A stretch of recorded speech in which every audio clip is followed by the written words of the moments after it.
What's the scariest experience you've ever had at a gas station or rest stop? 20 years ago I worked at a marina gas dock. Guy comes in to get his boat filled. What no one knew was that the guys who had just finished fixing his boat hadn't properly reconnected up his gas lines. So as my co-worker was pumping gas into his boat, the gas isn't going into his fuel tank, but was instead flowing into his bilge. Then the bilge pump automatically kicked in to deal with the rising water level inside the boat. Had that pump sparked, the fireball would have burned us all to dust. Instead it just created a bit of an ecological nightmare as all the gas that we'd pumped into the boat got pumped out into the lake. Twice I've had super bad vibes pulling into a gas station. A while ago I had an early flight leaving at 6 AM, so I was driving to the off-airport parking and was very low on gas. I pulled into a gas station close to the airport around 4 AM. The station was poorly lit and I noticed there were 2 guys sitting outside drinking, and a third guy came out, but I was the only one at the pumps. When the third guy started walking to my car I realized how vulnerable I was. I drove away immediately without getting gas. Just last week I was returning a rental car to an enterprise location in Philadelphia and needed to top up the gas tank. The only gas station the WhatsApp would show us close by was a jetty. When we pulled up to the station my eyes went wide. Every single pump was vandalized, broken, or missing panel signs. Broken glass all over the parking lot. All of the doors were shuttered except for one lone door and a weak open light. We drove right through without stopping and just returned the car without filling the tank. I'm a truck driver and I've posted this story on our truckers before. I typically team drive, so we are rolling basically all the time. My co-driver had a death in the family and took like a week off, so I was solo driving, which means I had to stop every night to sleep. I was coming back to AS from NA and stopped for the night at this sketch little truck stop on I-40 at the AS-NM border. I had dinner and then got in the bunk to sleep. Now most trucks have a curtain between the cab and the sleeper berth, plus curtains that wrap around the inside of the cab windshield and side windows, with the idea being if you're sleeping while your co-driver is driving, you close a sleeper curtain. If you're parked and sleeping you close the cab curtains. It gives you more space. So, cab curtains closed, sleeper curtains open. I hit the bunk. Truck is idling for the yak. Some kind of noise wakes me up after being asleep for 4 or 5 hours. I'm waking up, a bit disoriented as I'm usually team driving. As I'm waking up, I see flashing red lights in the cab and I can hear the click click. Click click of my hazard lights. They're on. I knew I hadn't left them on. Kind of freaked out as I realize only one way they could be on. Someone pushed the switch, and it wasn't me. I jump up and grab what I keep for protection in the truck. I look into the cab. Sure enough, hazards are on. Then I notice that my GPS unit is missing off the dash. Shit, someone has been in my truck while I've been sleeping. I move up into the driver's seat and pull the curtain back, peering outside expecting to see some scumbag running off with my GPS and whatever else. Everything seems quiet, but it's pretty dark. I open the curtains more, turn on my headlights, and get a better look around. I see nothing. Shit, I think they're gone. My 500 truck GPS is gone. Probably other stuff is gone. I think to check the doors. They're both locked. WTF. How could that be? I look down and see my GPS unit hanging by the power cord. The suction cup came loose. The GPS fell off the dash and hit the hazard lights button on the way down. Son of a bitch. What are the chances? I didn't sleep very well the rest of that night. Kind of funny now, but it scared me pretty good that night. I like team driving better. Working at a gas station. This lady came in through the front door and said she was having a problem out at the pumps. She'd clicked the lever that let the nozzle keep pumping gas, but then somehow managed to pull the nozzle out of her car's receptacle, not knowing what to do. She walked to the store and told me about it. I thought she just spilled a little gas on the pad, but no, she'd left the nozzle on the ground, spilling gallons of fuel onto the pad. By the time I got out there, it was a pool of flammable liquid. Holy shit. Shut down the pumps. Evacuate the area. Call the fire department. No, madam. Don't get into your car and drive away. Don't touch anything. The FD showed up and said, wow, we've never seen anything this bad. Fortunately, the gas station didn't blow up. Took a few hours to clean up the mess. In the middle of an Arizona summer, in 100-degree heat. This is probably the reverse of what people expect to read here. It's not like it's a spooky, horrifying experience. Just my scariest experience. Some friends and I wanted some snacks from corner store gas station. I was sitting in the back right seat, so pulled up near the front and dropped me off in and out. So anyways, I grab all the snacks and come back out and enter back into the car, and while entering I can't see my friends in the front. Anyways, I continue to enter the car and sit down, look to my left, and there's a little kid just sitting there staring at me. I was the stranger. I entered the exact same car model color where it dropped me off like 1 minute earlier, but it was not my friend's vehicle. All I could think is that some dad is about to explode on me. So I quickly get out of the vehicle and spot my friends parked just ahead in a parking spot now, and quickly head over and recount what just happened. So that may have been my scariest experience and that kid's scariest experience. When I was 18, I went to a gas station at 4 AM to grab a late snack. I grab a hot dog and some chips. I get into my car, turn the music on, and start enjoying my food in the parking lot. My window is partially down because the temperature was nice outside and it let in a cool breeze. Out of nowhere, this guy comes over and taps on the window. I nearly drop my food and immediately lock the door before he taps again. I move the driver's side window down a little further and ask him what's going on. Get out of the car, man. Excuse me. Get out of the car. I'm taking this car. He taps on the window again, but this time I notice he is tapping on the glass with a knife. I glance around and see there is no other cars around. I'm terrified of the idea of getting out of the relative safety of my vehicle, and who is to say this guy wouldn't stab me for the heck of it on top of taking my car. I notice he is standing a little back, maybe trying to act his best at being nonchalant and not draw attention in case the clerk sees him or something. Alright man, give me a second, I reply, moving to unbuckle my seatbelt. At the same time I use my other hand to roll the window up. It was luckily an automatic. It took the guy a second to realize what I was doing, and he tried to jab the knife through the crack, but ended up making a scratch along the glass. He started shaking the door handle, but of course that is a no-go. I put the car in reverse and pull out with him still shouting at me, waving his knife. He chases me for a second before giving up. I can see the clerk inside on the phone as I drive away, and I flip this knife-wielding prick the bird. I call the police after getting home, and they take a statement. Officer basically tells me they got a call from the gas station about it earlier as well, but the guy had obviously ran off. But with both of our statements they got a good description of him. Never heard anything about it again, but it was one of the most tense experiences of my life. Too long didn't read. Guy attempted to carjack me with a knife when my window was down, rolled up my window and drove away instead. Gas station in Poway, CA in 2009. I witnessed an attempted murder.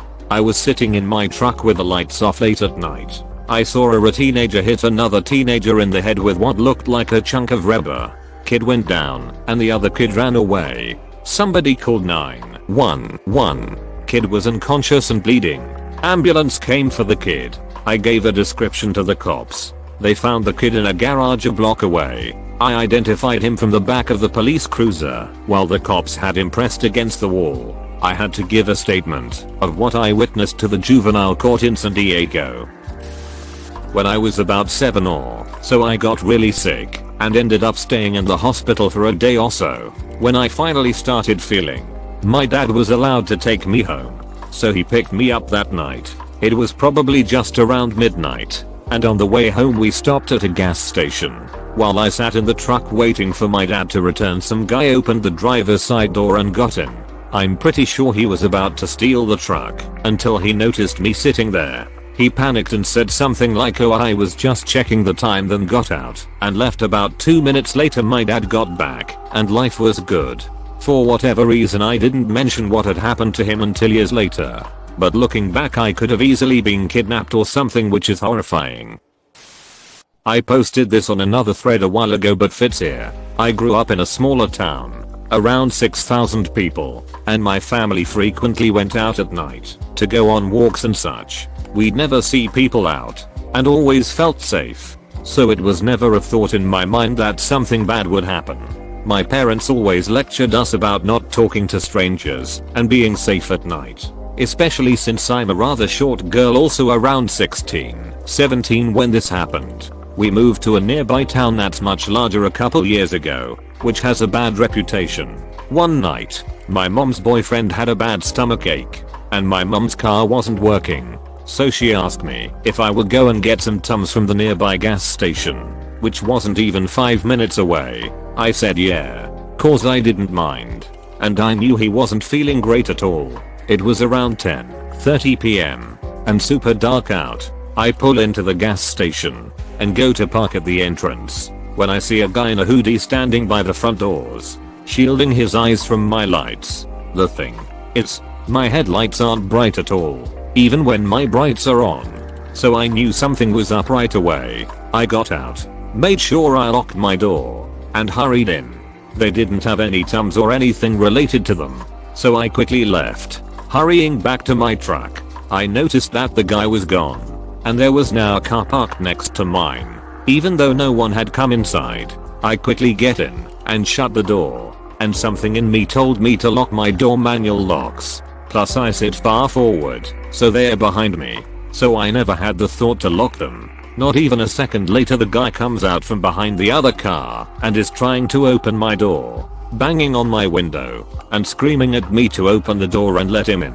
I turned my truck on and sped the duck out of there, shaking like a leaf. Ended up getting the Tums at another gas station, but will not go to gas stations or anywhere really alone at night. Scary to think what could have happened if I hadn't had the feeling to lock my door. I was driving from Florida to Louisiana with my 2 or 3 year old daughter and stopped at a McD's in redneck country to pee. There was a creepy guy sitting in a booth, looking at us on the way to the bathroom. He was just scraggly and dirty looking with excitement in his eyes. When we came out, he had a $5 bill laid out on the table in front of him and slid it towards me as we were walking by and said something like, "Here ya go. For you and your little girl." His eyes were so creepy. He looked predatory and like we were his prey. I just said no and held my daughter's hand tightly. I wasn't going to order food, but I went to the counter the whole time he's watching us and told the lady at the counter and the guy behind her that there was a creepy guy talking to us and asked if they could walk us to our car. They just looked at me like they didn't understand with these stupid smiles on their faces and didn't walk us out until I asked a couple more times if they could at least just watch us until we got in the car. A guy walked us to the door, and when we stepped outside, he turned around and walked back to his job. Old, creepy guy comes out right behind us and watches me buckle my daughter into her car seat while I'm simultaneously keeping my eye on him, and gets in his car and follows us all the way to the interstate where I eventually lost him. It was scary, but it pissed me off more than anything else. Duck that guy for being a creep and duck those workers for not giving a shit. Anyway, not that scary compared to other stories, but I'll always remember it. Not my story, but a friend of mine's. His family was on the road heading to Florida when they stopped at a gas station in Georgia. He really needed to take a dump, so his family waited in the car. As he was doing his business, the door to the bathroom opens, and he sees a pair of feet walk into the stall next to him. A few seconds go by before he hears the sounds of thunderous farts and the sound of thumps into water. He begins to laugh as hard as he can without making a sound. Letting a small laugh out, the dude next to him perks up.